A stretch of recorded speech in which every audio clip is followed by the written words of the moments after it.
Family, what's good? Welcome to the Dungeon. We talking about patience today. Listen, you struggle with it. I struggle with it. If I had to do a poll of what life principle do the majority of successful people and us successful people struggle with, I guarantee you patience is up on the top of the list. Listen, we struggle with patience for so many reasons that we're going to unpack today. But what I want you to do is be thinking about areas of life that you struggle with patience in. I want you to be thinking about some areas in your life that you could use more patience. We're going to talk about that.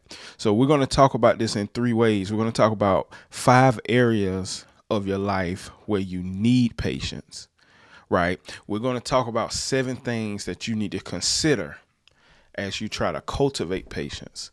And then we're going to dig into a text of scripture in which Paul enlightens us about patience. We're going to do all of that today on the dungeon, in the dungeon, on the Practical Purpose podcast. Invite somebody in. We're about to go in. We're talking about patience in a few seconds. Lock in. How excellent are you? How excellent are you on your level? Like you spend so much time talking about other people at your job. How excellent are you on your level? Are people benefiting from your excellence? Said 1 2. Said 1 2. Yeah. 1 2. Said 1 2. Yeah. Said 1 2. Said 1 2. We living life with a practical purpose, making every day worth it. Live from the dungeon, we go deeper than the surface, leading with wisdom from the streets to the churches. Searching, what seeking you find? We speaking right to your mind. The sun ain't fighting to shine, no diamonds either. Light hit the Jews and turn fools to believers. Steady making moves and teaching truth to the leaders. Use all these tools just so you can supersede us as real. Said 1 2. Said 1 2. Yeah. Said 1 2. Said 1 2. Yeah. Said 1 2. Said 1 2. Yeah. Yeah.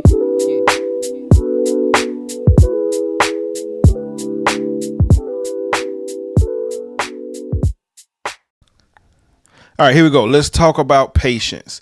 Patience in your life.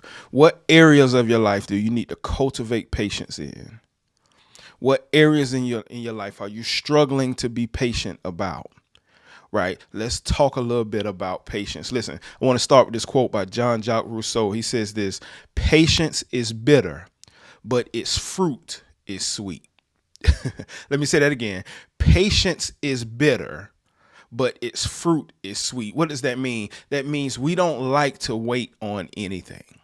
Right. We live in a culture. We live in a society that is a microwave society. We don't like to wait on anything. We want it right then when we want it, and we want it right then now. Right. We struggle to be consistent in waiting. Right. But what we're going to talk about a little bit today is that patience is not just passively waiting. Right. That's not the essence of what patience is. And the reason why it's bitter is because there's some things that's going on as you wait on what it is you're waiting for. Right. There's some things that you don't like. There's some discomfort that's taking place as you're waiting. And so we want to talk about what's going on as you are being patient, waiting on whatever the promise is in your life, whatever the destination is. Listen, patience is the companion of wisdom. St. Augustine says that. He says that patience is the companion of wisdom. That means we develop wisdom in our lives through the experience of being patient. We develop wisdom in our life through the experience of being patient. Listen, nothing good happens just all of a sudden. There are things that are happening behind the scenes that cause us to benefit from the fruit of being patient. So what is patience? Patience is this: the capacity to accept or tolerate delay, trouble, or suffering without getting angry or upset.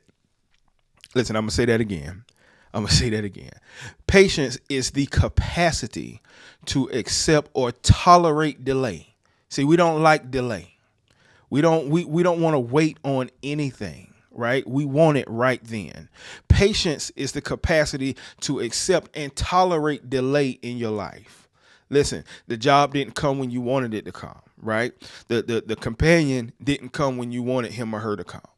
Right. We have to get to a place, if we're going to reap the benefits of what God has for us in our life, of all the hard work that we're putting in our own lives, we have to understand and develop the capacity to accept and tolerate delay.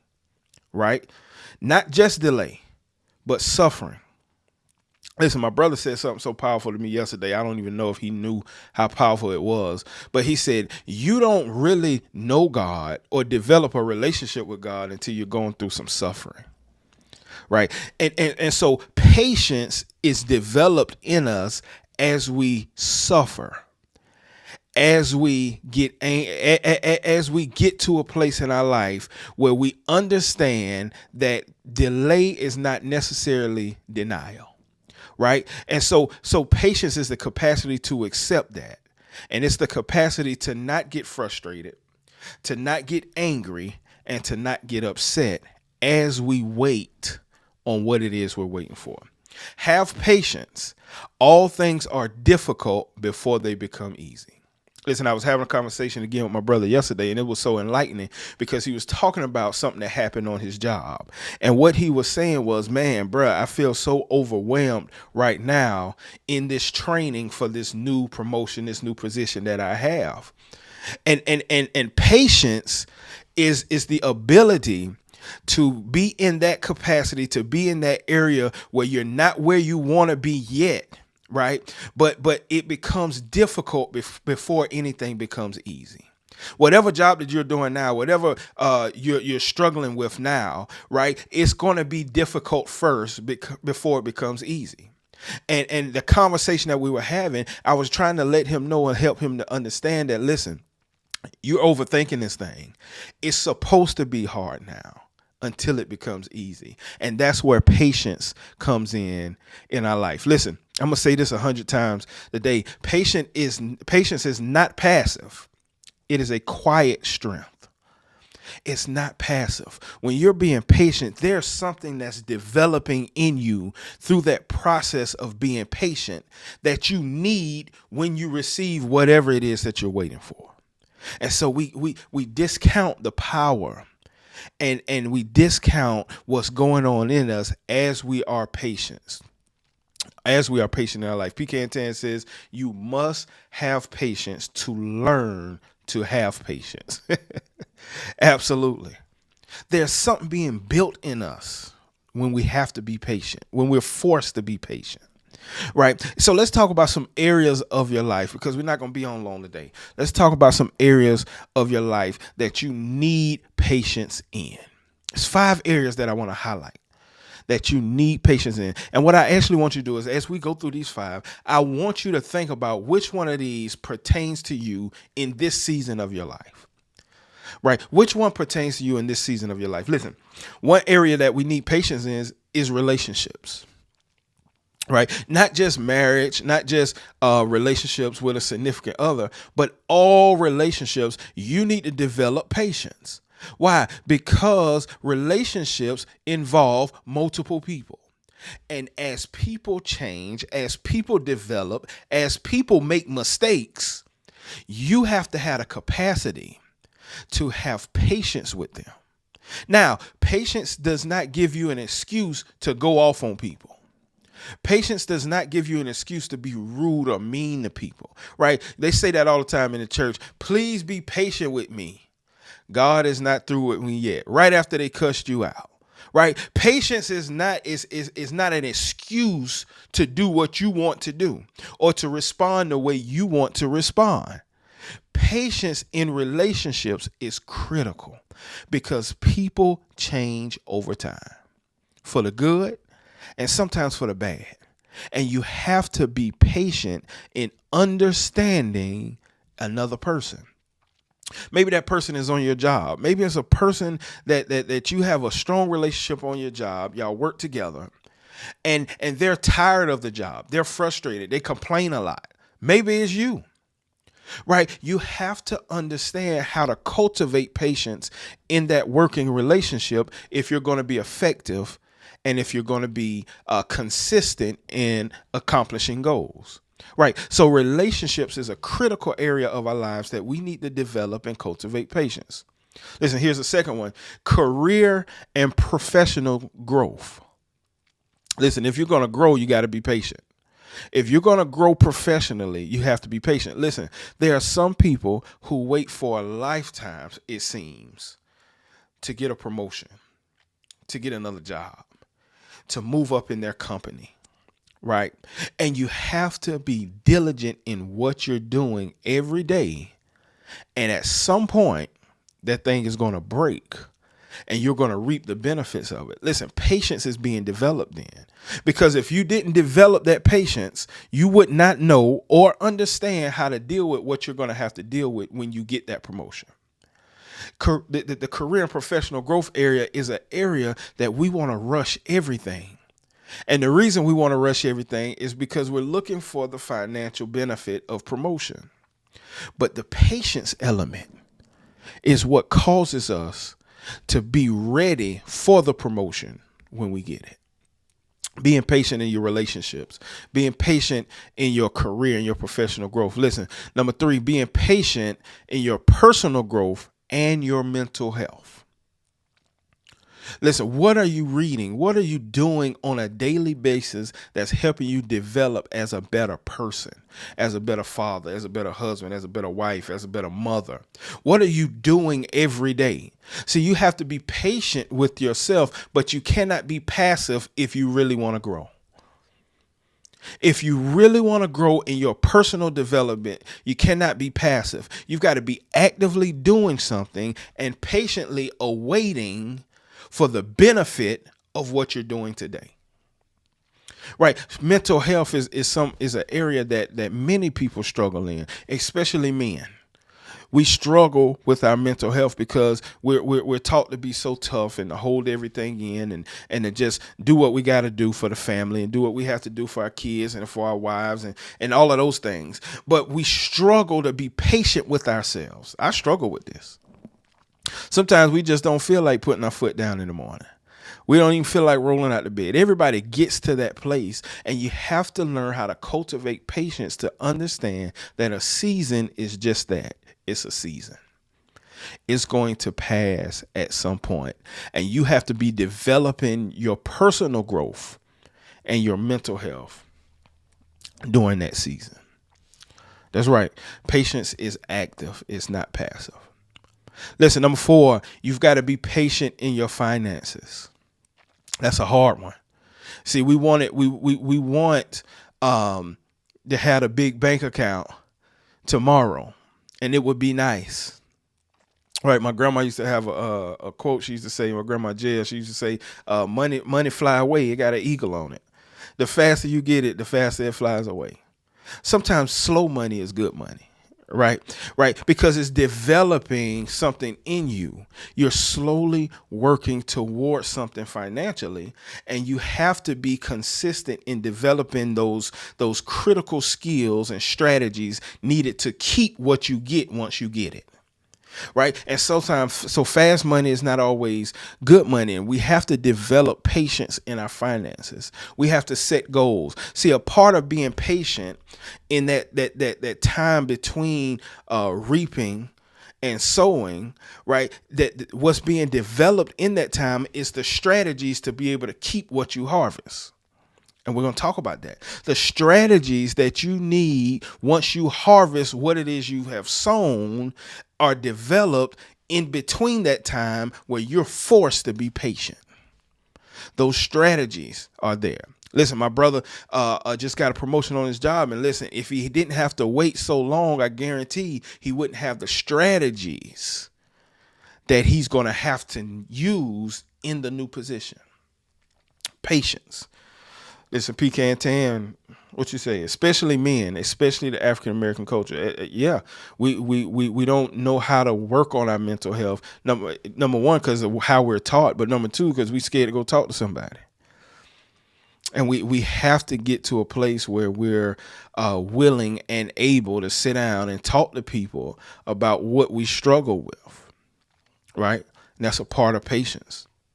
It's a part of having patience in our lives. Everything fast ain't fruitful. Man, that's some ebonics right there. Everything fast ain't fruitful. Right. Right. And so relationships, you have to cultivate patience in relationships. You have to cultivate patience in your career, in your professional growth. You have to cultivate patience in your personal growth and your mental health. You have to cultivate patience in your finances. And lastly, in your health and your fitness. You have to see, that's one area. You go to the gym for one day and you think you about to have a six pack. Right? You think you're going to lose 100 pounds in 2 days, in 1 month. Going to the gym and working every day is a perfect example of cultivating patience, because you don't see the result when you plant the seed. You see the result after you water the seed, after you put in the work that has to be put in order to reach the goals that you have. My brother, Douglas, good to see you, man. Good to see you. Good to see you. Listen, and so I want you to think about it as we matriculate through this very quickly. I want you to think about which one of those 5 areas, whether it's relationships, career, personal growth, finances, health and fitness, which one of those areas of your life do you really need to be focused on in this season to cultivate patience? Which one of those areas do you need to focus on? And let's dig in to what patience really is in our lives. So as you're thinking about what area you need to cultivate patience, listen, here's 7 things that you need to understand as you're cultivating patience in your relationships or in your finances or whatever it may be. Listen, you need to accept what you cannot control. Accept what you cannot control. Listen, don't waste energy on what you can't control. And there are so many things that we focus our attention on. And if you took inventory of what you were focusing your attention on in your life with regard to having patience or with regard to relationships or whatever it may be, you would see that you spend too much time focused on things that you cannot control. Think about your professional development and your career. You go to work every day. You work, you grind, you do everything the boss tells you to do. You do all of those things, but you're so focused on the things that you cannot control that you come home stressed every day. And what does that do? That causes you to have rift in your relationships with your children, with your family, because you're too focused on what you cannot control. Which area of your life are you too focused on what you can't control? And we're going to use the analogy throughout this of the seed and the sower, right? The seed and the sower. The farmer goes out there and plants the seed, and then between the seed time and the harvest, he's not just sitting in the barn or sitting in the house waiting for something to happen. He's cultivating the earth. He's watering. He's doing all of these things in expectation of that harvest coming.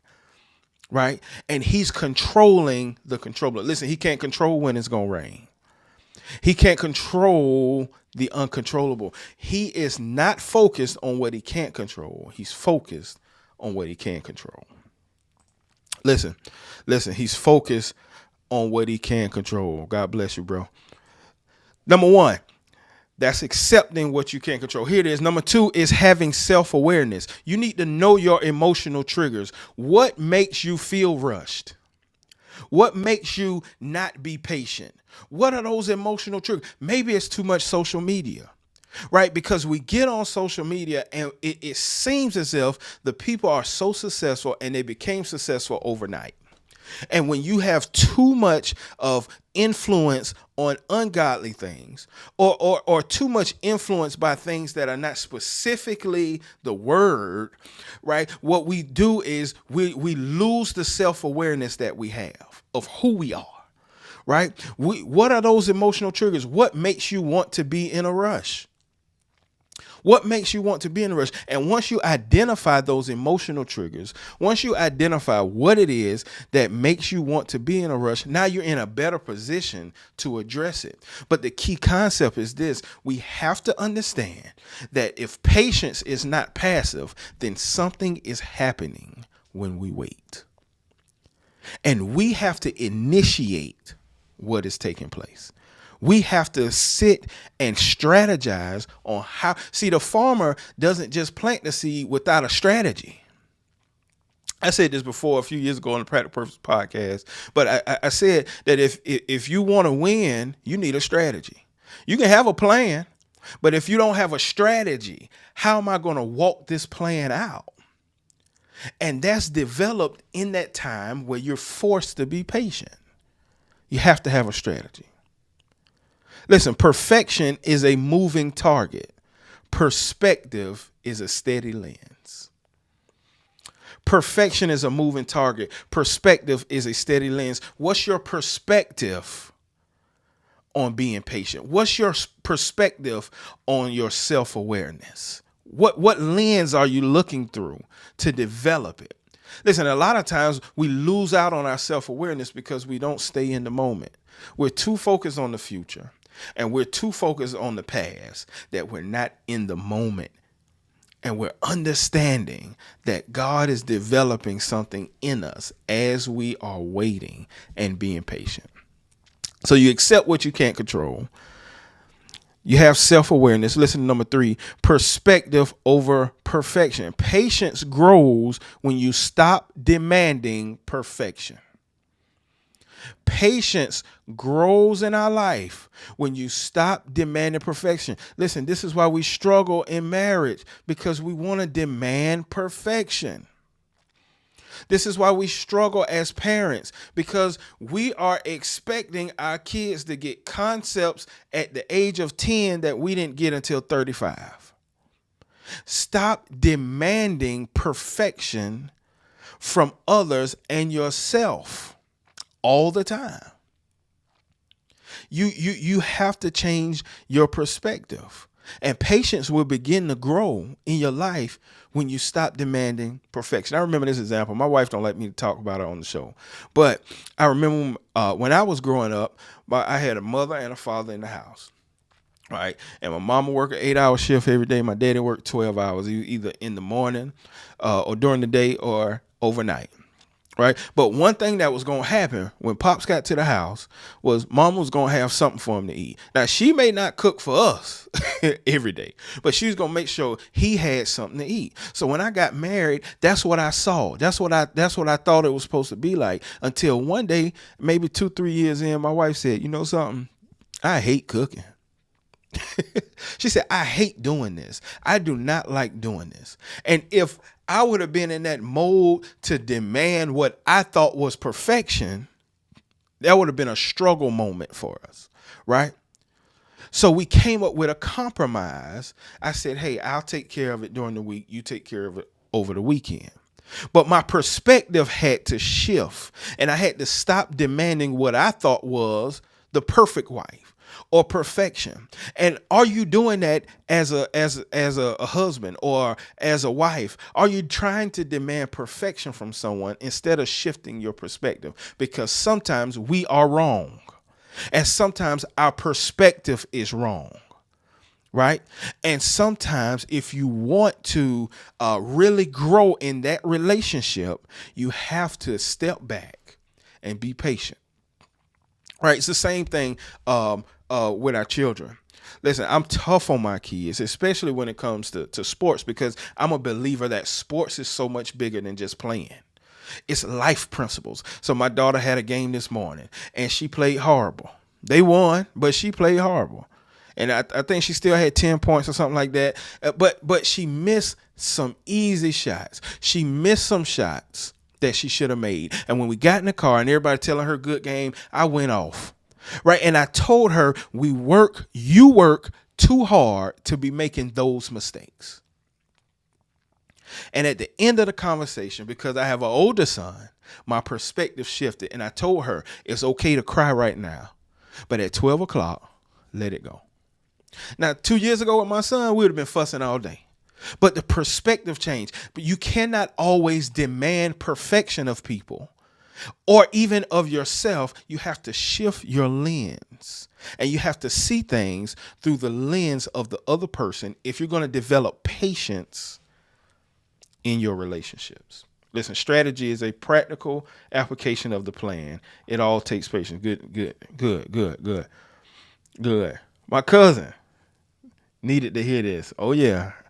Yeah, I know you need it right now because you about to be a mother. Cuz. Upbringing shapes how we view social constructs and hinders us from compromise or shifting views. Absolutely. Just because it worked for your mama and your daddy don't mean it's gonna work in your relationship. Just because they raise you, and you know that thing gets me. And Jasmine, you about to see this, because parents are not the same type of parents when they become grandparents. Their whole perspective changes. I mean, my mama will cook a whole meal and my kids get over and say, "Oh, Mama Sally, can we get some spaghetti?" She running up the food line to get spaghetti. With us, it wasn't like that. And so people change as they begin to grow in this area of patience, but they change as their life experiences change. That's a good point, Pecan. That's a good point. Listen, so you have to accept what you can't control. You have to understand self-awareness. You have to look at perspective over perfection. And number 4, you have to have compassion for yourself and others. Have compassion. Listen, that's one of the things that we overlook. And maybe it's because I grew up in the type of church that it was just fire and brimstone. But that's one thing we overlook when we look at what Jesus was doing in the New Testament. Listen, he was showing compassion.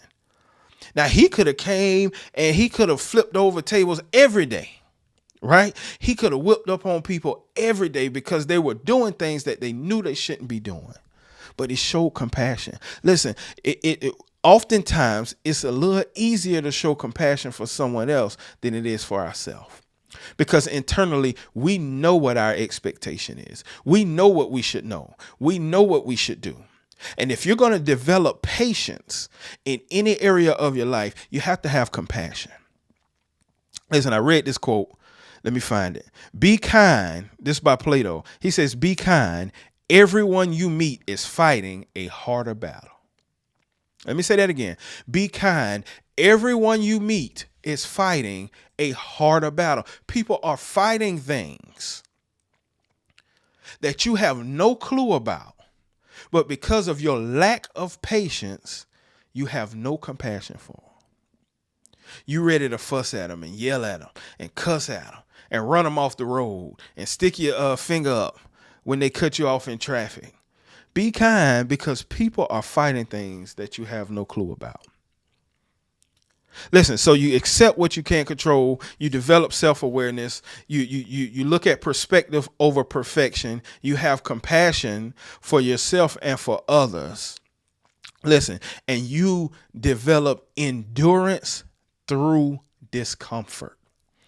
Listen, my brother Wilmot Berry, he posted something the other day. He said, nothing grows in comfort. And I replied to him and I said, comfort, being uncomfortable is the definition of growth. Nothing grows in comfort. You have to have endurance through discomfort. That's patience. Strengthen your tolerance for frustration and uncertainty. Strengthen your tolerance for frustration. Listen, frustration is oftentimes an indication that something needs to change. Let me say that again. Frustration is often an indication that something needs to change. And a lot of times, here's the news that you can use. A lot of times, you are the one that needs to change. See, you're so frustrated. When my wife said, look, babe, I really don't like to cook every day, I could have got frustrated with her. Instead, I said, you know what? Maybe I need to change my perspective. Right now, I don't do that perfectly, in every situation. But frustration is an indication that something needs to change. Maybe it's like that on your job. Maybe you're so frustrated and you're thinking about, hey, I'm so frustrated because these people don't treat me right. These people are messy on this job. They sending all kind of emails. They get on my nerves. Maybe you're frustrated because of your perspective about what they're doing. Maybe you're too focused on what other folk are doing and not on what you should be doing. Frustration is an indication that something needs to change. And you have to have endurance through the discomfort. You're never going to grow in any particular area of your life without discomfort. You're going to be stretched thin. You're going to have to break through the cocoon if you're going to become a butterfly. You're going to have to break through the shell of the egg if you're going to hatch. Like, you have to break through that, and you have to have endurance through discomfort. Cuz what's going on? You have to have that. Listen, it is not the mountain we conquer, but ourselves.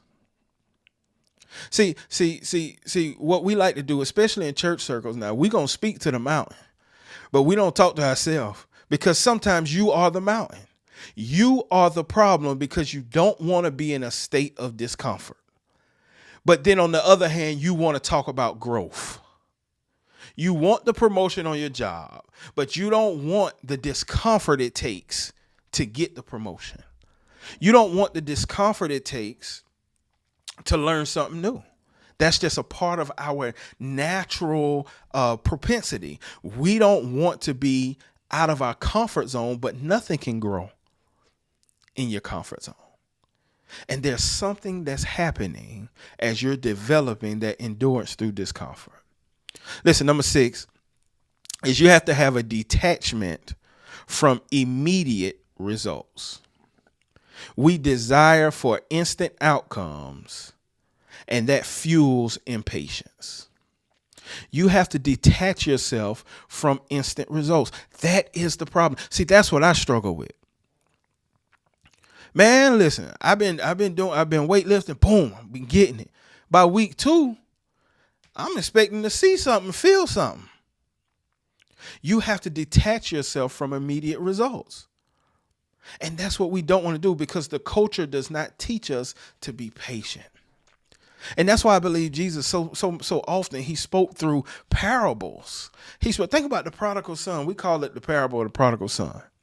But think about that on this Father's Day weekend, how patient the father was. The scripture says something so powerful. It says that he would stand on the balcony looking every day for his son. Think about how patient he was.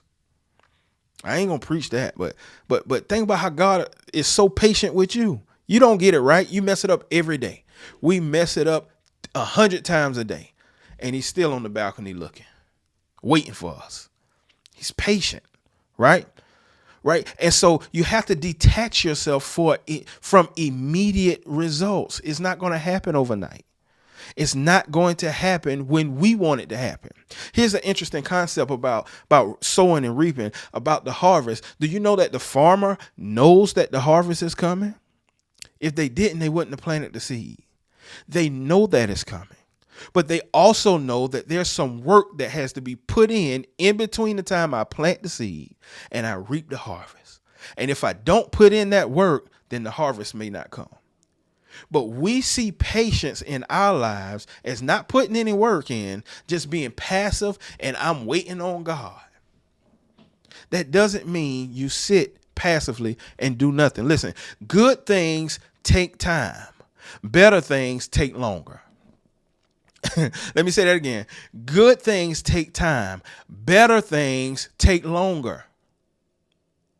You know, I've talked about this before, but I grew up around grandmas, and grandmas that go to church, and one thing that they would do is that Sunday dinner starting on Saturday evening.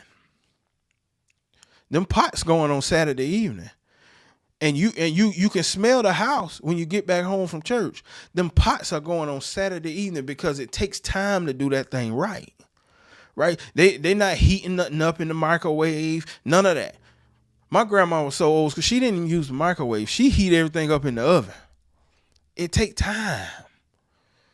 And then it takes longer for good things. And when we understand that, we don't want to think about that, and we don't want to understand that. And I struggle with that. But at some given and appointed time, I'm going to reap the benefit. And we're going to talk about that in a second. I'm moving faster. Listen, don't measure your progress using someone else's ruler. Don't measure your progress using someone else's ruler. Listen, in 2 Corinthians, it talks about the fact that we should not be comparing ourselves amongst ourselves because we don't know. Let's go back to what we said earlier. Be kind because everybody is fighting a harder battle. You shouldn't compare yourself to other people because you don't know what battles they're fighting. And you don't know what they went through to get to where they are.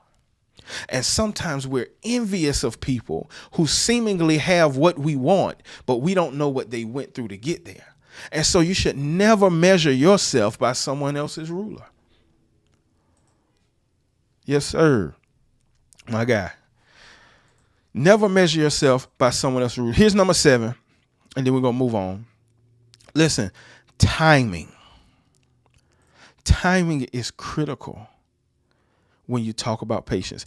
Everything happens at the perfect time. Listen to this. Your ideal time may not be the perfect time. Your ideal time may not. Listen, I'm 45 and I ain't married yet. Listen, your ideal time may not be the perfect time. And see, what happens in our lives is we don't allow God, especially, to work on his timetable. There's a scripture in the Bible that's so critical, and I always like to read it around Christmas time.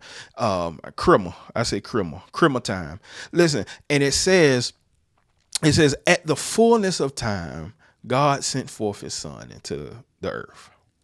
At the fullness of time. That means at the perfect time. Who determines when it's the perfect time in our life? God does. And if you're not trusting in him, if you're not trusting in that, then you'll make your ideal time the perfect time. And that's not when he's planned for it to happen. And why do we need to trust in him for the perfect time? Because he sees around the corner and we can only see to the corner. And so everything happens at the perfect time. And that's not always our ideal time. Listen, so 7 things you need to do to cultivate patience. Listen, accept what you can't control. Know your triggers. What makes you rush? What makes you impatient? Understand that you need to have perspective over perfection. Have compassion for yourself and have compassion for others, especially in relationships. Especially in relationships. Having endurance through discomfort. Detachment from immediate results, and understanding timing. Preach. No, I'm gonna get that off the screen. That ain't what I'm doing. But listen, Paul talks to us. Paul is probably my favorite person to read in the Bible, and it's because you can see the difference. Like Paul can be deep, super deep, and then Paul just be straight up with you, and I love that. And he talks to us in one of my favorite texts of scripture about patience. Listen, so we've established the areas of life you need patience.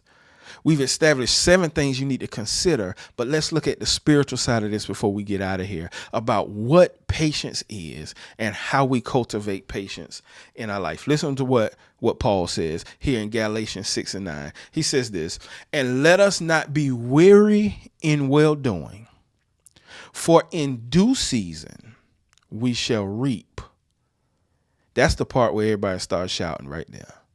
But then if you keep reading, it says, if we faint not. Let me read it again. And let us not be weary in well-doing, for in due season we shall reap if we faint not. Listen, let me put it in the new Dr. B. Williams translation. Don't get tired of doing the right thing, because at the right time, you're going to benefit if you don't quit. And Paul is giving us 3 principles here of patience in that one text. Listen, the first thing he's telling us is patience requires endurance in doing good. Let me say that again. Patience requires endurance in doing good. You can't use the term patience if you're talking about waiting to rob a bank. You can't use the term patience if you're not talking about doing what God says is good. And patience requires endurance in doing that which is good. You have to keep doing what's good in order to cultivate patience in your life. You have to keep doing what's good. Keep doing what is right, even when results aren't immediate. Keep doing what is right, even when your results are not immediate. You just keep doing it and keep doing it every day. I remember one person that me and my kids study because they're athletes is we talk about Kobe Bryant. And Kobe Bryant always talks about just getting a little bit better every day. Just get a little bit better every day. Just keep doing it. That consistency every day. And you don't see the results immediately. But remember, you've detached yourself from the immediate results. You don't see the results. You drink your gallon of water every day. And you don't see immediate results. But over time, you begin to see that something was changing all along. That's right. Live in the moment. That's it. Something was changing. You remember when Jesus cursed the fig tree and his disciples were with him and he cursed the fig tree and said, nothing will ever grow on you again. Then they walked away. And then the next day they came back and the disciples were marveled. And they said, look, the fig has drowned up. Nothing. They didn't. When he cursed it, nothing happened. They didn't see anything happen, but something began happening as soon as he said what he said. And so often in our life, we're expecting things to happen immediately, but patience requires endurance in doing the right thing. Consistently fight the urge to be discouraged and keep doing what is right. I had to skip over a word because I can't read my own writing. Consistently fight the urge to be discouraged or tired of doing what's right. You can't get tired. Paul says, be not weary. Don't get tired of doing the right thing. Don't get tired. Listen, this hit me home. One of my mentors, one of my colleagues, Dr. Robin Coltrane, I don't know if she's on, but she walked up to me about last week at a job fair, and she said, I need you to get your mojo back. She said, when we talk, I can tell that you're tired. Like you're tired of doing what you're doing. And you're doing good work, but you're tired of it. And that kind of hit me home. That kind of hit me right in the chest because so often we just get tired. And Paul says, don't get tired of doing what you know is the right thing to do. Here's why. Point number 2, there's a right time for the harvest. He says, be not weary in well doing, for in due season, right? That's the perfect timing that God has for us. There's a right time that you're going to benefit from everything that you are doing every single day. There's a right time. And God determines when that is, not you. He determines it. Why? Again, because he sees around the corner and you just see to the corner. God's timing must be trusted. God's time is always the right time. The old folk had it right. Now, see, the old folk would say some stuff that we say as cliche, but it makes sense. God's timing must be trusted. They would say he may not come when you want him, but he's always what? On time. He ain't always on my ideal time, though. He's always in the perfect time. And it makes so much sense when you start to think about developing patience in your life. His timing is perfect. God doesn't act when we want. He acts when it's best. Let me say that again. God does not act when we want him to. he acts when it's best. He acts when it's best.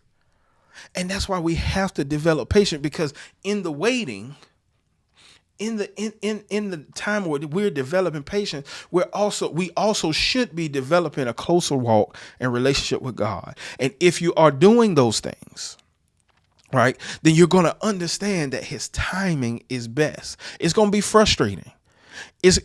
We may not understand it all because we can only see to the corner. Right. But we know that he's going to work all of that out, whatever it may be, for our benefit. So number one was patience requires endurance in doing good. Number two is there's a right time for the harvest. But here's number three and the last point. We're going to get out of here. Perseverance leads to reward. Listen to what he says. He says it right there in the text. He says, if we faint not. That's perseverance. You're going to reap. The farmer is going to reap the harvest of whatever he planted if he keeps watering it, if he keeps tilling it, if he keeps cultivating the plant, right? He's going to reap the harvest, but he can't get tired of doing that every day.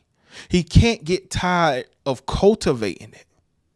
And some of us, aside from patience, some of us have gifts that we're supposed to be giving to people in our lives and blessing them with, but we don't cultivate the gift. We don't water it. We don't work on it. You know, I posted something on Facebook. I don't remember. I think it was yesterday or the day before yesterday. It said something like this: everyone is naturally talented.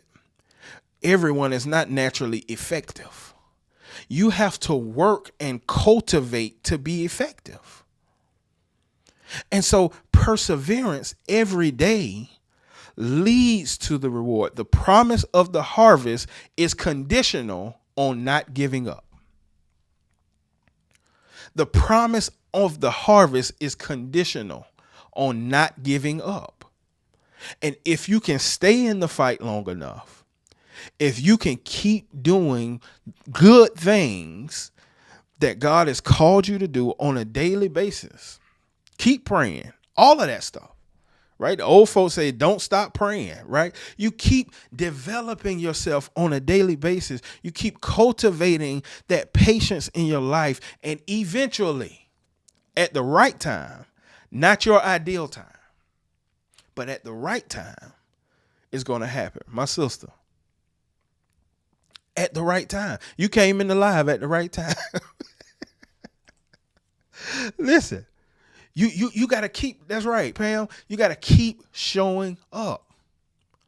Keep showing up, even when you don't feel like it. Show up for your marriage when you don't feel like it. Show up for your kids when you don't feel like it. Listen, show up and do the work in the patience. Do the work. See, let me deal with that just a few more seconds and then we can get out of here. But we think that patience is passive. And so we sit and we do nothing, and then we don't understand at why the right time never happens, because we've spent so much time doing nothing. But we are required to keep doing good. That's what Paul says here in Galatians 6 and 9. Keep doing the work that needs to be done. And as you keep doing that work, you're developing better relationships. You're developing better fitness, right? You're developing better finances. You're developing better personal growth and mental health. As you are doing the work in patience, right? Listen, last point here. Persistent faithfulness bears fruit. Persistent faithfulness bears fruit. Listen, you're going to benefit if you're persistent in being faithful to what you've been called to do. Are you going to do that perfectly? Absolutely not. But you're going to benefit if you are persistent in doing it.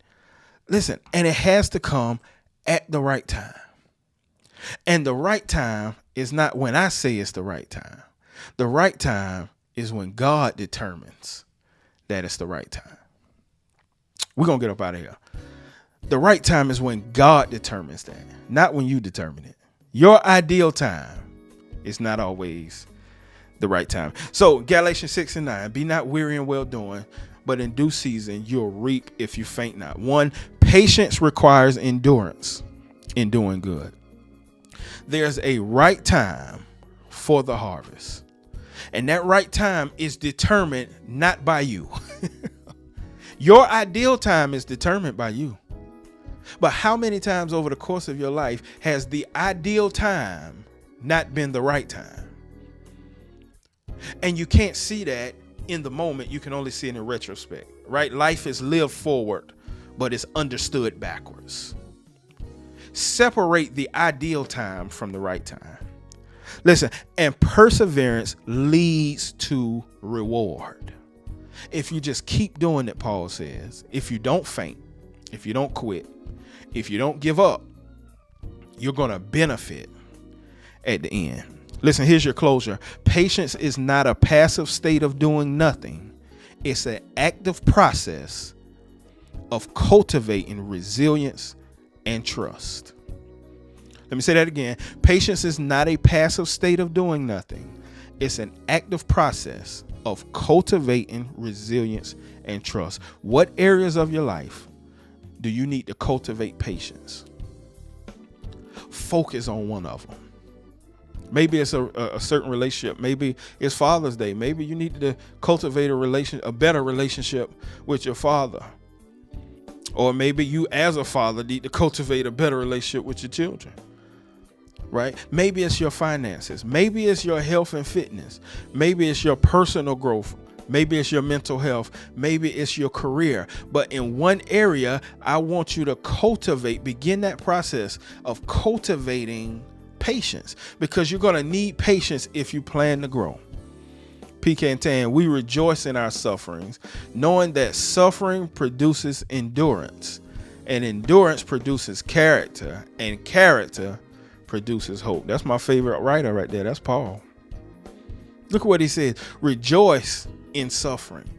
You remember the definition of patience? The capacity to accept or tolerate delay, trouble, or suffering without getting angry or upset. Paul said he'd get happy when he suffered. That's crazy, man. We ain't got time to talk about all that. That's crazy. But I want you to begin cultivating patience. Right? Be patient with people. Be compassionate. Understand that everyone is fighting a harder battle than you know about. No matter how good they may look, no matter how important they may seem, no matter how gifted they are, there's something that they're fighting that you don't know about. Listen, check this. There's something your children fighting that you may not know about. There's something that your wife or your husband is fighting that you may not know about. Cultivate patience. Have compassion. Be kind. Listen, enjoy your Father's Day weekend. And I know that some of us don't have a father anymore. Be compassionate with people who may be struggling this weekend. But we'll be back on the Practical Purpose Podcast. I appreciate y'all getting on. Y'all be blessed. Be good.